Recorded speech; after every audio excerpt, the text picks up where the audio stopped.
Et bonjour, c'est Nicolas de Immobilier Compagnie. Je suis super content de te retrouver dans cette émission. C'est une émission très spéciale, tu vas voir, on va en parler tout de suite. Mais comme d'habitude, avant de commencer, pense à me donner une note.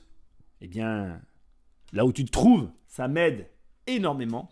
Ensuite, pense à me laisser un commentaire si tu as le temps de me laisser un commentaire en me laissant la note. Et surtout, parle de cette émission à une personne autour de toi. Ce sont deux petites choses très simples que tu peux faire et ça m'aide énormément. Alors peut-être que tu vas entendre des bruits comme cela. C'est parce que c'est mes manchettes qui tapent sur la table devant moi. Et oui, mes manchettes tapent sur la table devant moi. Je ne peux pas faire autrement, enfin mes boutons de manchette, tu l'as compris. Et comme quand je parle, je bouge les bras, tu devras faire avec. Alors cette émission, elle était totalement imprévue. Cette semaine, il devait y avoir une autre émission qui allait sortir sur la chaîne. Mais suite à la précédente émission sur les gilets jaunes, une espèce de petite parenthèse que je me suis autorisé, eh bien j'ai reçu plein, vraiment beaucoup de messages, plein de messages d'encouragement, de félicitations. Je pourrais même t'en lire un ici où, tu vois, par exemple, salut Nicolas, juste pour te dire, ton podcast sur les gilets jaunes, au top, etc. etc. Je ne suis pas là pour m'envoyer des fleurs, mais pour t'expliquer que cette émission que je ne voulais pas faire et qui était une émission parenthèse que je me suis autorisé d'une heure, ceci étant, tu peux l'écouter, c'est la précédente si tu ne l'as pas écoutée déjà. Eh bien voilà, j'avais envie de la faire et elle était faite surtout sans aucune préparation, c'était volontaire. Je l'ai faite sans recherche, sans préparation, j'ai fait des trucs et bon bref, j'ai reçu un message de Fabien qui donc a émis des grosses réserves, des critiques d'ailleurs. Ça ne me dérange pas du tout, au contraire, ça m'a beaucoup intéressé son message et ça m'a donné envie du coup de traiter le message que j'ai reçu. On va en parler aujourd'hui, tu vois, ça va être hyper intéressant. Alors avant de commencer le message de Fabien, j'ai deux, trois petites choses à te dire.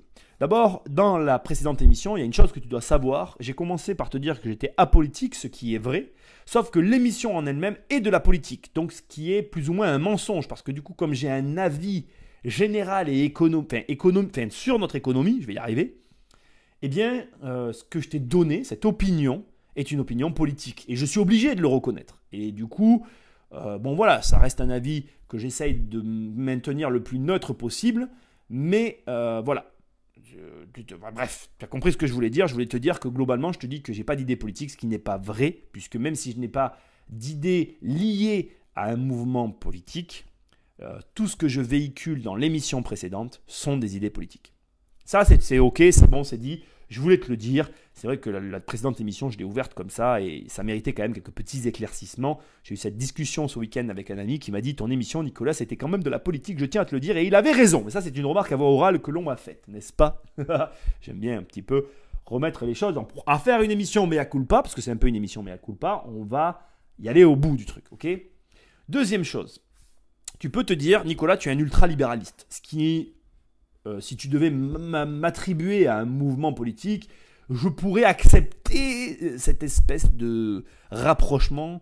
C'est vrai que j'adore la liberté et je trouve que si tu laisses la liberté aux gens, dans la logique des choses, la preuve, aujourd'hui on a les gilets jaunes qui ont un mouvement qui est basé sur une espèce qui est finalement une espèce de conscience des foules, et tu te rends compte que la conscience des foules arrive à trouver des consensus. Donc si on était libre, j'ai tendance à croire que nous ferions les bons choix. Mais ça, c'est encore un avis personnel. Ceci étant, tu dois te dire, si tu es un ultralibéraliste, tu es pour le capitaliste, et si tu es un gros capitaliste, tu es l'ennemi des gilets jaunes. Voilà, je voulais aussi dire ça, parce que c'est aussi une discussion que j'ai eue avec une autre personne. Et donc, je voudrais te dire juste ceci. Oui, effectivement, je pense, et je ne vais pas m'en cacher, je pense que le marché finit toujours par avoir raison. Si tu proposes un produit pourri, eh bien tu ne le vendras pas et donc il ne se passera rien. Et si tu proposes un produit exceptionnel, eh bien tôt ou tard, enfin pour moi en tout cas, il finira par marcher. Et alors, je tiens à mettre des gros traits soulignés sous un produit exceptionnel. Un produit exceptionnel, ce n'est pas un produit que tu trouves exceptionnel. On est bien d'accord, parce que moi, des fois, j'ai fait des dessins que j'ai trouvés magnifiques, parce que je dessine, bon bref, on s'en fout. Mais comme personne n'a jamais voulu me les acheter, ils ne sont pas exceptionnels en fait. C'est moi qui les trouve beaux, tu vois. Ce qui veut dire que c'est tout relatif. Si par contre demain tu fais un dessin que tout le monde veut acheter, là tu as fait un dessin magnifique. Parce que la majorité des gens auront reconnu dans ton dessin, finalement, eh bien, le fait que le marché a dit le dessin est magnifique parce que tout le monde veut l'acheter. Donc il est magnifique. Voilà. Alors après, tu peux ne pas être d'accord avec ça, tu peux dire que l'argent, c'est sale, c'est machin, c'est trucs, c'est bidule. Bon, voilà, on peut trouver 1001 réponses à ce que je suis en train de te dire. Moi, j'ai tendance à croire qu'on ne peut pas laisser les gens dans le besoin aussi, il faut rester réaliste. Et bon, voilà, il ne faut pas non plus...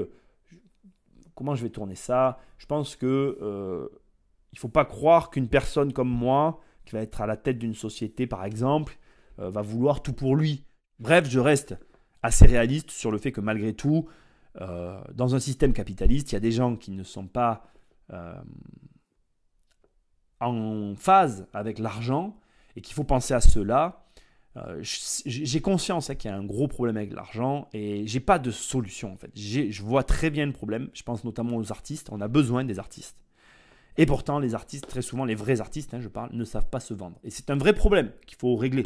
Tu vois, tu peux pas vouloir qu'il n'y ait pas d'artistes. Enfin, c'est pas cohérent. Mais d'ailleurs, tu peux pas vouloir qu'il n'y ait pas différentes choses. La diversité, c'est la richesse. Et donc, ne pas accepter qu'il y ait une diversité de gens qui veulent pas d'argent, de gens qui en veulent, c'est ne rien accepter. Ce qui m'amène à d'autres points, et je ne vais pas plus gamberger parce que ça n'a plus queue ni tête. Alors passons maintenant au message, le sujet de l'émission, parce que là, on a fait une introduction un peu longue. Okay, donc je te lis le message et je vais réagir. Donc Fabien, j'ai déjà répondu à Fabien, je ne te dirai pas ma réponse, où je lui ai dit, écoute, je ferai une émission pour te répondre, ce sera plus simple. Déjà, merci, parce que moi j'aime bien la critique.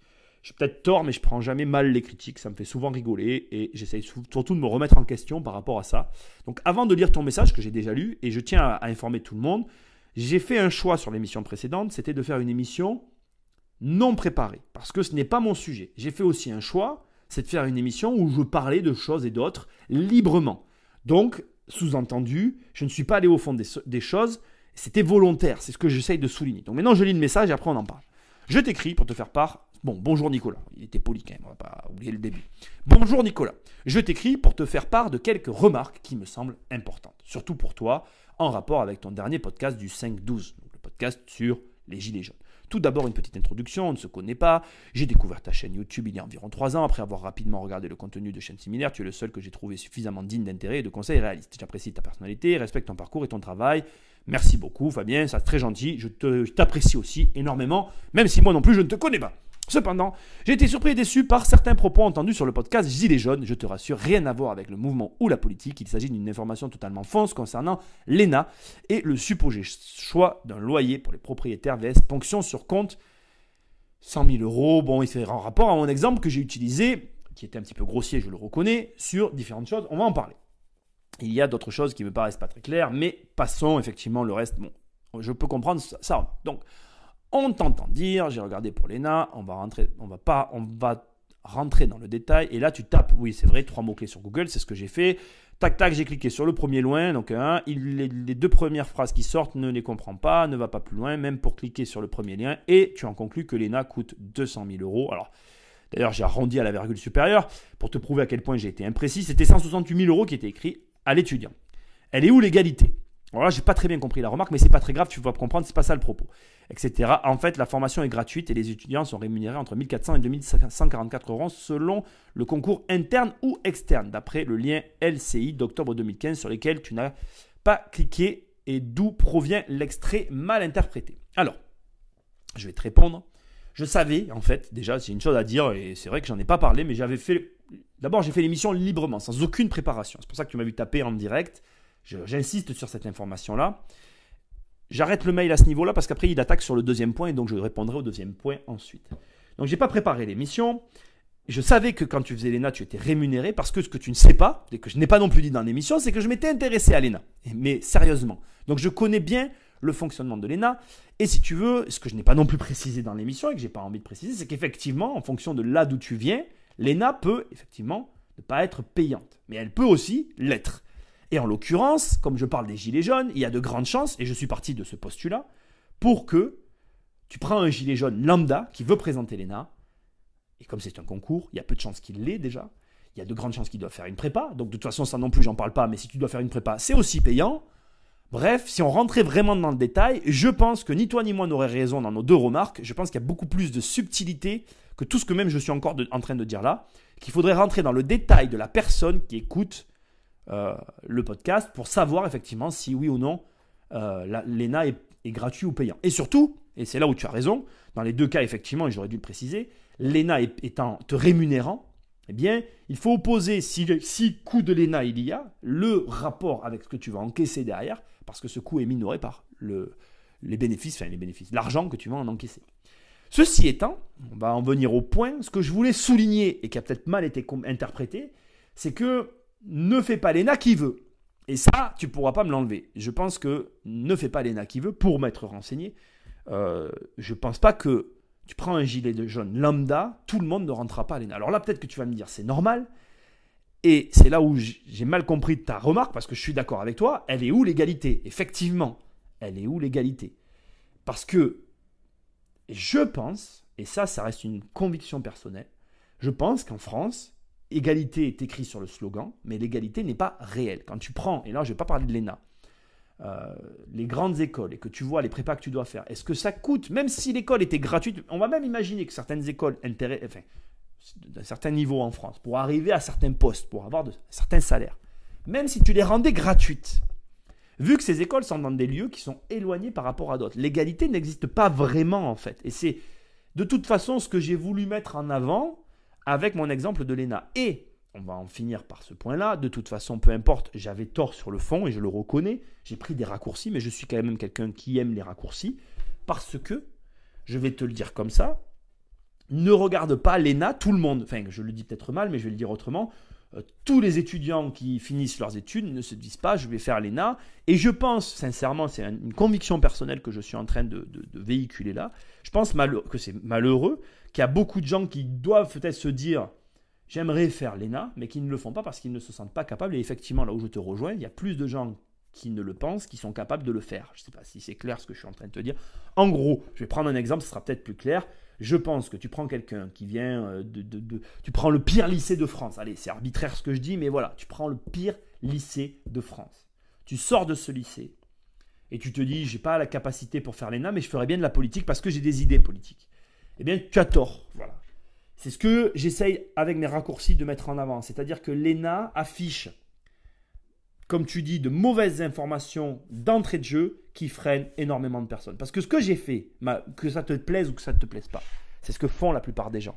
Et mon émission qui a été faite, j'ai voulu la faire avec le cœur. Elle a été faite de manière non préparée volontairement parce que la plupart des gens font ce que j'ai fait. Et malheureusement, les informations que tu as données, c'est pour ça que j'ai voulu réagir à ton mail, elles sont très justes en fait. Mais il faut avoir fait des recherches. Et je te dis, tu ne le sais pas, mais je savais que mon exemple de l'ENA allait être osé et je l'ai fait un petit peu exprès, je le reconnais pour le coup. Alors je ne dis pas ça pour faire genre, c'était volontaire. Je ne pensais pas effectivement que quelqu'un me retoquerait à ce point-là. Mais j'aurais peut-être dû creuser ou aller un peu plus dans les détails. Et quand j'ai fait l'émission, j'ai hésité à parler des revenus d'ailleurs de l'ENA, parce que j'ai hésité, je le savais. Voilà, je ne vais pas m'en cacher. Bref, tu as tout à fait raison. Voilà, tu as tout à fait raison. Maintenant, le point que je voulais souligner n'était pas celui-là, malgré que tu as raison sur le fait que j'aurais dû donner plus de détails. Allez, on passe à la deuxième partie. Parce que le but, c'est pas de refaire une émission d'1 heure. Ensuite, sur le deuxième point, j'ai bien compris que tu utilises un exemple pour expliquer que les politiciens font des choix en fonction de leur électorat. Alors déjà, c'est très bien, je tiens à le préciser, c'était effectivement un exemple. C'est-à-dire que là encore, mais je crois que je l'ai vraiment dit, j'ai pris un raccourci. Et je parlais effectivement de la taxe. Il va l'expliquer, mais j'ouvre une parenthèse, parce qu'il a ouvert une parenthèse. Bon, bref. Je parlais de la taxe, effectivement, sur les résidences principales. Et je parlais aussi de la ponction sur les 100 000 euros autorisés, qui est, elle, une loi qui est passée. Et donc, il disait, la parenthèse qu'il ouvre, c'est mieux vaut 10% de mécontents que 50% de mécontents, parce que derrière, c'est de l'électorat et que par conséquent, bien évidemment, quand tu es un homme politique, tu as des intérêts politiques qui s'opposent à ta volonté politique. C'était ce que je voulais souligner. Je soulignais simplement le fait que les intérêts politiques passaient avant la volonté politique. Et d'ailleurs, tu noteras, et tu n'en parles nulle part, que j'ai opposé ça avec ce qui se passait avec la justice et les loyers. Et d'ailleurs, c'est bon d'en parler ici. Il semblerait, alors je ne sais pas où ça en est, je n'ai pas eu le temps là, parce que je travaille beaucoup, mais que la loi va passer. Il va y avoir une révision de la loi sur ce qui se passe entre les propriétaires et les locataires qui ne payent pas leur loyer. Bref, ça devrait être raccourci, il devrait y avoir des éléments qui sont faits. Ça, je vais en parler une seconde après. Bon, bref, je continue son mail. Par contre, la façon dont c'est expliqué, on dirait que les mecs ont vraiment fait un choix dans le style que ce n'est pas exactement ça dans les détails, mais que ça a quand même eu lieu. Alors que non, pas du tout. La loi loyer est juste un fake news récurrent basé sur une ancienne taxe qui, en plus d'être qu'une rumeur, n'a pas été comprise là aussi. Il ne s'agirait pas de faire payer un loyer au propriétaire, mais un impôt correspondant au loyer défini. Exemple, valeur locative cadastrale de ta RP est de 600 €. Tu ne payeras pas 7200, mais un impôt à la CSG sur ce montant comme s'il s'agissait d'un revenu foncier. Et face à ça, il y aurait un autre choix de type taxe donc qui n'existe tout simplement pas.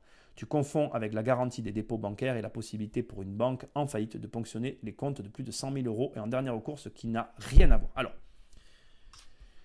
donc, je finirai avec sa conclusion. Après, je vais répondre à tout ça. Il y a plusieurs choses sur lesquelles je vais répondre. Alors non, je ne confonds pas déjà. Je vais commencer par ça. Je sais très bien de quoi tu parles sur la garantie des dépôts bancaires. Ça, c'est une chose qui n'a rien à voir avec ce dont je parlais. Alors, je crois... Attends, je vais relire quand même parce que je ne veux pas te dire de bêtises. Tu confonds avec la garantie des dépôts bancaires. Non, je ne parle pas de la même chose. Je parle effectivement de ce qui s'est passé à Chypre, si je ne dis pas de bêtises. Et ça ne concerne pas du tout les garanties bancaires. Les gars, en fait, je ne sais pas si toi, en fait, il faudrait que tu sois là. Donc, voilà, bref. Est-ce que les banques garantissent les comptes des déposants qui ont X milliers d'euros sur leur compte à hauteur de 70 000 €. En gros, la banque fait faillite. Si tu as 70 000 €, alors là encore, j'ai toujours pas préparé cette émission parce que c'est pas mon sujet, j'ai pas envie de rentrer là-dedans, bien que ça, je suis assez au courant de ces éléments-là. Il y a une garantie financière qui est de 70 ou 80, bref, j'ai pas le montant et j'ai pas envie de le chercher. Et qui, en fait, si la banque fait faillite en France, en tout cas, que tu as 200 000 €, ben on te rembourse. Les garanties qui sont fournies par les banques ne sont que de 70 000 €. Non.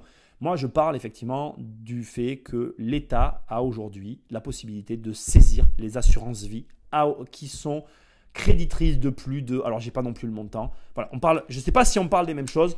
Moi, je parle de ça. Ensuite, je reviens au début. Donc, tu dis que c'est une fake news. Là-dessus, je suis à peu près d'accord dans la récurrence. C'est-à-dire que tous les ans, moi je vois fleurir effectivement, et là je te rejoins, c'est une fake news dans la mesure où tous les ans, je vois un mec qui met l'article de l'époque où ils ont voulu faire cette loi, où ils ont pensé à faire cette loi sur les loyers, sur les gens qui ont payé leur résidence principale, et il la retague en disant « Regardez, cette année, l'État a pensé à ça ». Et là, c'est une fake news, puisque le mec retague un truc de 2014, si je ne dis pas de bêtises, si j'ai bonne mémoire, 2014 ou 2013, dans ces eaux-là, ou 2012 peut-être, ça remonte à quand même pas mal d'années où il y a eu effectivement à un moment donné des discussions autour d'une taxe. Appelle ça comme tu veux parce qu'après tu expliques bien évidemment le fonctionnement.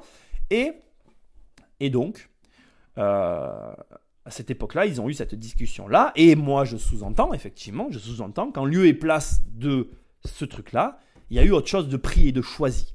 Alors, effectivement, ça n'a pas été fait au même moment. Effectivement, on ne pourra jamais savoir. Mais qui ne nous prouve pas qu'au moment où on a eu la supposée réflexion sur la saisie des comptes des assurances-vie, j'ai fait plein de raccourcis dans la précédente émission, qui ne prouve pas qu'il y a eu quelqu'un qui a remis la... Enfin, tu vois, il y a eu une discussion. Bref, je ne vais pas faire de trucs là, je m'égare encore.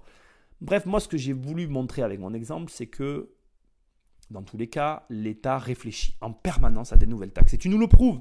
En fait, si tu veux, j'ai envie de te dire, peu importe en fait ce qui se passe à l'arrivée. Je crois que le fond du problème, tu vois, il est double. C'est que moi, j'ai reçu plein de messages positifs. Et j'ai reçu un message négatif qui est très intéressant parce qu'effectivement, tu mets en avant des choses réelles. C'est-à-dire que toi, tu vas dans la précision et tu dis, effectivement, tu as raison. Le moment où il y a eu la réflexion sur la résidence principale, ça s'est passé à un moment donné. Le moment où il y a eu le truc sur l'assurance vie, ça s'est passé à un autre moment donné. C'est plus récent, tu vois. Et les choses n'ont pas de lien entre elles comme j'ai pu le sous-entendre. Et là où tu as raison, c'est qu'effectivement, il n'y a pas des mecs autour d'une table qui se sont dit on va faire ça, alors on a ça ou ça, qu'est-ce qu'on choisit? Ça ne s'est pas passé comme ça. Mais ce qu'il y a de grave en fait, ce qu'il y a de grave dans tout ça, c'est que premièrement, on est dans un pays où il y a une phrase très connue que j'ai choisi aussi de ne pas dire la dernière fois. Elle me brûlait les lèvres, tu vois, et je ne l'ai pas dite, mais là je vais la dire du coup. On est dans un pays où on plante un fonctionnaire et il pousse un impôt. C'est une phrase qui a été dite par je ne sais plus qui est super intéressante parce que je suis assez d'accord, parce que ce qui est grave dans ce que tu dis non, c'est pas pareil, regarde, on allait nous taxer que de ça. Non, mais à un moment donné, je crois qu'on est arrivé à un point où on n'en peut plus des taxes. Maintenant, on veut la détaxation. Maintenant, encore une fois, ces émissions-là, je les fais, mais je ne devrais pas les faire. Je les fais parce que j'ai envie de les faire et que ça ne me dérange pas de parler de ça. Je trouve que c'est intéressant et je trouve que c'est intéressant d'opposer des idées. En fait, on en a juste marre, en fait. Pareil, je vais te donner une information très peu précise parce que j'ai pas envie de rechercher. Et parce que tu sais, si je creusais, je serais incisif, je deviendrais politique et ça me déplaît en fait. J'ai pas du tout envie d'être politique en fait, ça ne m'intéresse pas tout ça. Le problème, il est là, il est qu'à un moment donné, la France était au même niveau que la Suisse. Donc je sais plus en quelle année, il faudrait faire des recherches, j'ai pas envie de les faire. Il y a une année, en fait, il y a des années en arrière, le niveau des revenus français était égaux au niveau des revenus suisses. D'accord? Aujourd'hui, il s'est écoulé 60 ans, je crois que c'était il y a 60 ans, je ne le sais pas, encore une fois, je n'ai pas cherché, ça ne m'intéresse pas de chercher. Donc la Suisse, il y a 60 ans, elle a choisi de devenir un paradis fiscal. La France a choisi il y a 60 ans de devenir un enfer fiscal. Regarde le résultat. Regarde juste le résultat. Je ne dis pas que j'ai raison, je ne dis pas que c'est bien d'être comme la Suisse. Et je ne dis pas que, voilà. Mais aujourd'hui, si tu prends, et je vais te donner des chiffres encore que je n'ai pas le détail, qui ne font pas plaisir, mais qui sont comme ça. Tu prends le paysage français, tu prends le paysage américain, qui sont deux paysages aux antipodes. Tu prends les chiffres, alors en corrélation, parce que bien évidemment, aux États-Unis, ils sont 266 millions, etc. Et nous, en France, on est 66 millions, enfin, je ne sais plus, 66 millions en France, aux États-Unis, 250 millions, je crois, enfin, bon, bref, peu importe. D'accord? Les États-Unis ultralibéralistes, pas de sécurité sociale, l'opposé de la France, qui se veut être un petit peu, en termes de modèle social, deux opposés, et bien nos chiffres sont comparativement trop proches. Trop proches pour des systèmes aussi éloignés. C'est-à-dire que, je vais m'exprimer clairement, le ratio de pauvres aux États-Unis et en France est le même. Le ratio aujourd'hui, l'écart qui se creuse entre les riches et les pauvres est le même. Donc, je ne suis pas en train de te dire que les États-Unis c'est mieux. Au contraire, je suis en train de te dire qu'on est sur des systèmes qui, de mon point de vue, arrivent à leur terme. Tu ne peux plus continuer inlassablement de taxer. C'était ce que je voulais qu'il ressorte avec mes raccourcis de ma précédente émission. Ne pas taxer inlassablement des gens et croire illusoirement que ces gens-là vont se courber les chines et dire ah, vas-y, prends-moi encore un petit peu. Non, là, ton truc, c'est inacceptable. Quand j'entends la loi loyer est juste une fake news qui impose, il ne s'agirait pas de faire payer un loyer au propriétaire, mais un impôt correspondant au loyer défini. L'exemple. Mais non, mais c'est du délire ou quoi? Tu passes ta vie à payer une maison et en plus derrière, on te fait payer un impôt parce que tu l'as payé, c'est punitif. Et on en arrive à des situations où, d'ailleurs, c'est pour ça que l'État est en train de réfléchir à revoir ce qui se passe entre les propriétaires et les locataires, où aujourd'hui des honnêtes gens en ont tellement marre, ils croient tellement plus dans ce système qu'ils font la loi eux-mêmes. Moi, j'ai des gens autour de moi qui, quand ils ont un problème avec leur locataire qui ne paye pas, ils y vont de manière musclée. Et si je te disais la profession de ces gens-là, tu serais choqué. Ce sont des gens ultra respectables, mais ils en ont tellement, en fait, ils ont tellement marre de payer pour qu'à l'arrivée, ils arrivent devant une espèce de justice qui ne marche même plus. Moi, en ce moment, j'ai des apparts, donc j'ai des loyers et j'ai des loyers impayés. J'ai une affaire avec... D'ailleurs, sur Instagram, j'ai mis des photos quand je vais au tribunal. J'en ai plus... Je la respecte. Je vais être honnête avec toi. Moi, je respecte la loi, j'ai pas le choix. J'ai une carte, machin, je peux pas faire ce que font mes copains. Enfin, c'est pas mes copains d'ailleurs, c'est des connaissances. On va être honnête. Je pense à quelqu'un là précisément que je connais, qui n'est pas un ami. Bon bref, je m'égare encore. Je ne peux pas faire ce qu'il fait. Parce que sinon je perds ma carte professionnelle et ça serait trop grave. Tu vois, j'ai tellement galéré pour l'avoir que, bon voilà, pour des conneries, voilà, je respecte la loi.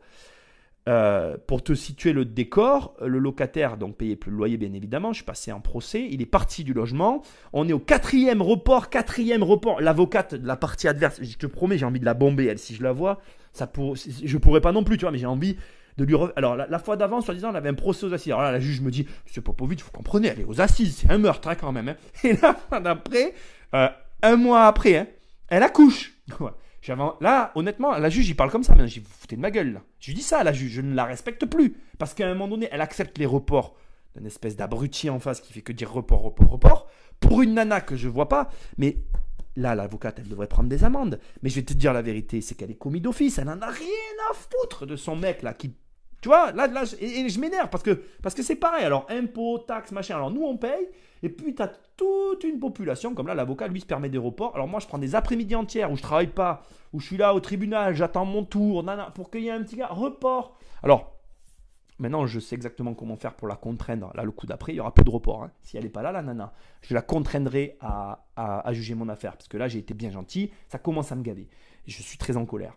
Mais si tu veux, le problème là, de ton histoire, c'est que moi, quand je lis ça, tu as payé ta baraque. Donc, tu as payé ta baraque. On te colle un impôt parce que tu as payé ta baraque. Tu meurs, si tu fais rien, hein, on peut te prendre, selon que tu aies gagné de l'argent, jusqu'à 40%. Alors là, tu vas me dire encore, tu vas me dire, oui, Nicolas, c'est pas vrai ce que tu as dit, parce que c'est pas vrai, c'est pas 40%.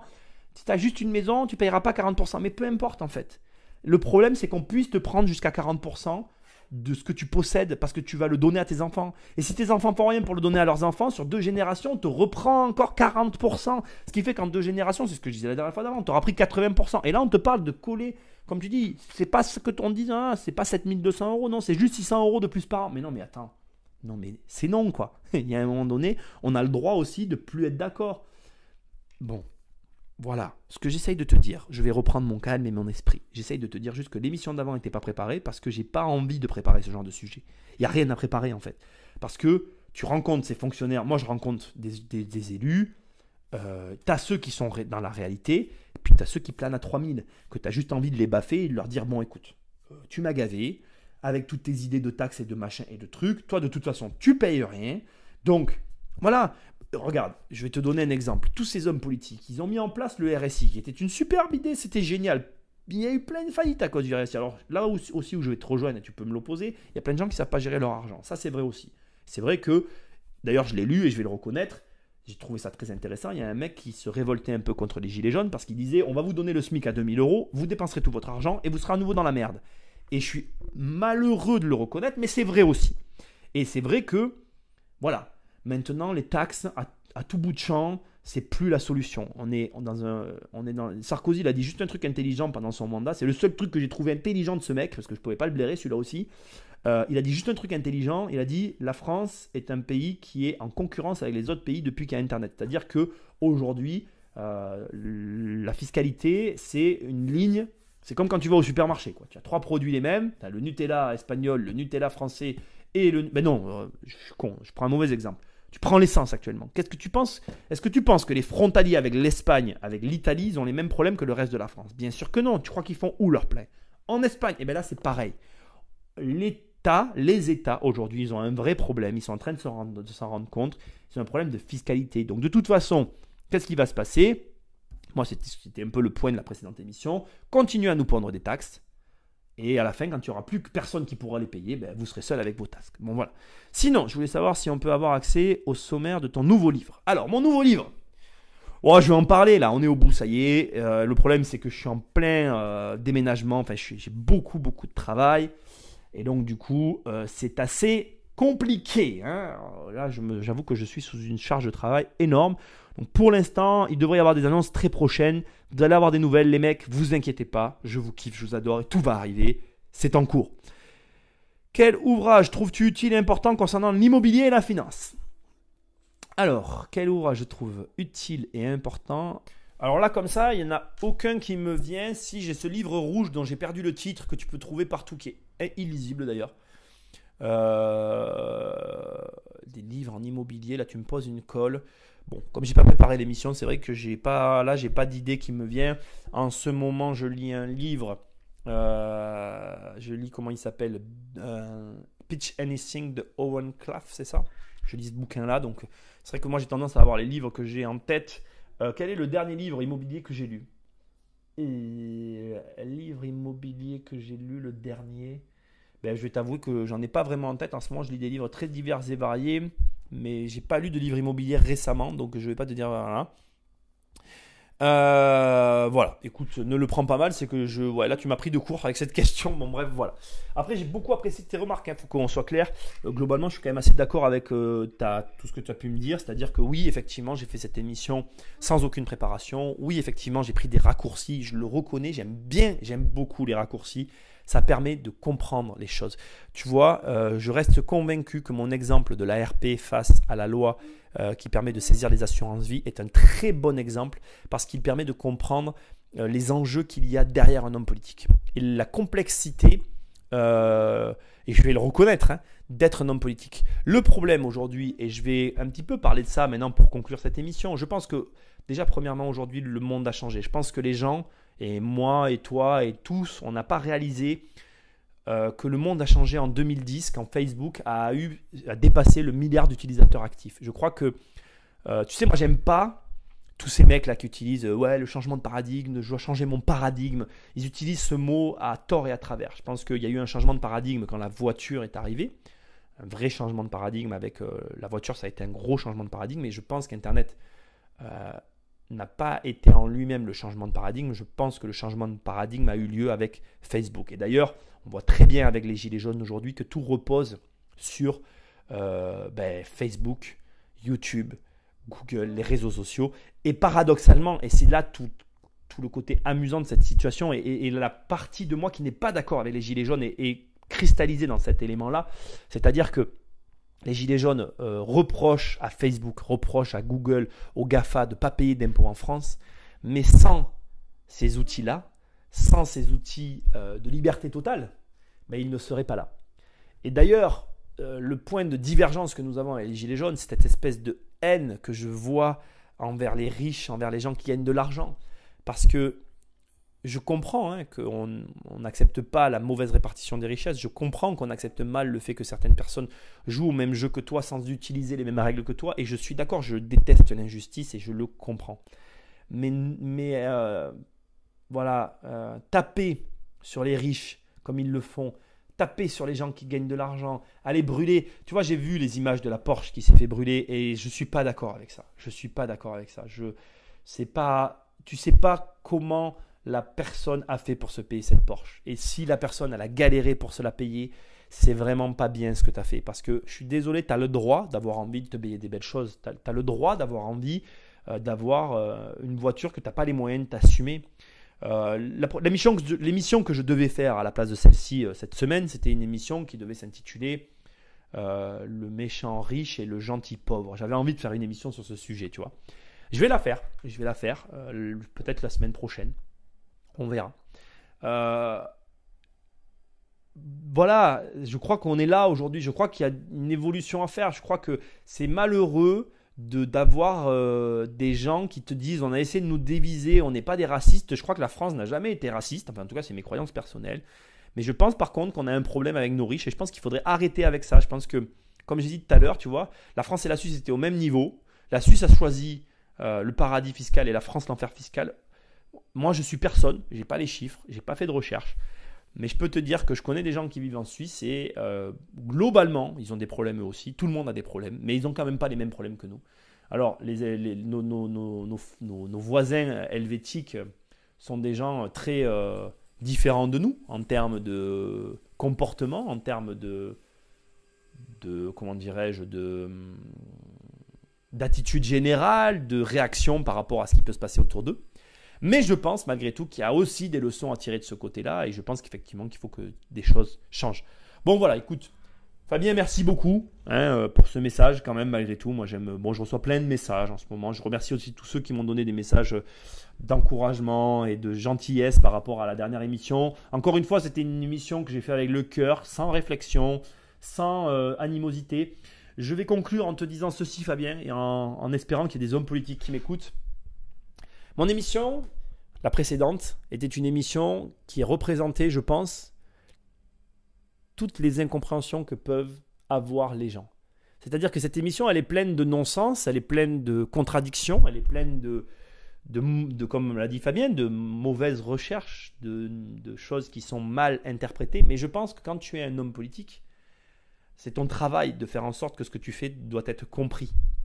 Et je crois qu'aujourd'hui, nos hommes politiques, ça fait longtemps qu'ils font des choses qu'on ne comprend plus en fait. Et comme on ne se comprend plus, on en arrive à la situation qu'on est aujourd'hui. Je pense que les partis politiques, s'ils veulent survivre et continuer d'exister, ils ont besoin de complètement changer, mais de A à Z, tout. Leur manière de parler, leur manière de communiquer, leur manière de prendre les décisions, leur manière de nous représenter, leur manière de vivre à nos côtés. Et je pense qu'il faut tout revoir. Je pense que tout ce qui se fait aujourd'hui, c'est juste tout ce qu'il ne faut pas faire. Voilà. Et je pense que ma précédente émission doit être prise comme ça. Elle doit être prise comme finalement la représentation anarchique d'un gars qui prend des informations extérieures et qui est complètement... moi, je ne suis pas intéressé par la politique. Je pense qu'il y a beaucoup de gens qui sont totalement désintéressés de la politique. Et je crois qu'à un moment donné, si on a perdu la foi dans nos hommes politiques, moi comme je t'ai dit, dans la précédente émission, je racontais que quand j'étais jeune, j'ai adoré les élections présidentielles avec Chirac, Delors, tout ça, là je m'en rappelle encore. Je pense pas que c'était mieux en fait. J'étais trop petit pour avoir une différence, mais je pense qu'il y avait quand même malgré tout des choses différentes qui faisaient que ça passait peut-être mieux. Je sais pas. En fait, je le sais pas. Mais je sais qu'en tout cas, il y a beaucoup trop de choses qui vont plus aujourd'hui et qui nous ont conduit dans la situation dans laquelle on est. Moi, je souhaite qu'une chose, vraiment, sincèrement. Moi, je vais vous dire un truc à tous ceux qui m'écoutaient là. Personnellement, je pense que tous ces gens qui hurlent dans la rue, ils aiment la France. Moi, j'ai plein de mes potes autour de moi qui gagnent très bien leur vie. Et là, je parle de vrais potes qui se sont barrés, qui sont plus en France. Et ça me fait mal parce que moi, j'aime la France et j'aimerais que je vois en fait ce que mes copains dépensent à l'étranger et ce qu'ils dépensent plus en France. Et je trouve ça triste en fait. Je trouve triste que les gens ne comprennent pas que s'ils essayaient de faire revenir ces gens-là dépenseraient de l'argent en France. Et ces mecs-là, je suis sûr qu'au fond d'eux, ils aiment la France. Ils aiment juste plus qu'on en a fait. Et je ne pense pas que c'est le peuple qui en a fait tout ça. Je pense que ce sont les responsables politiques. Et je vais finir avec ça. Je pense que quand tu es un homme politique, tu es un responsable politique. Et je pense qu'il est temps de prendre ses responsabilités, de laisser de côté un peu ses intérêts personnels. Et je pense que d'ailleurs, le propre d'un homme politique, ça serait de ne pas avoir d'intérêt personnel. Voilà. Bon, je sais pas. Je suis personne.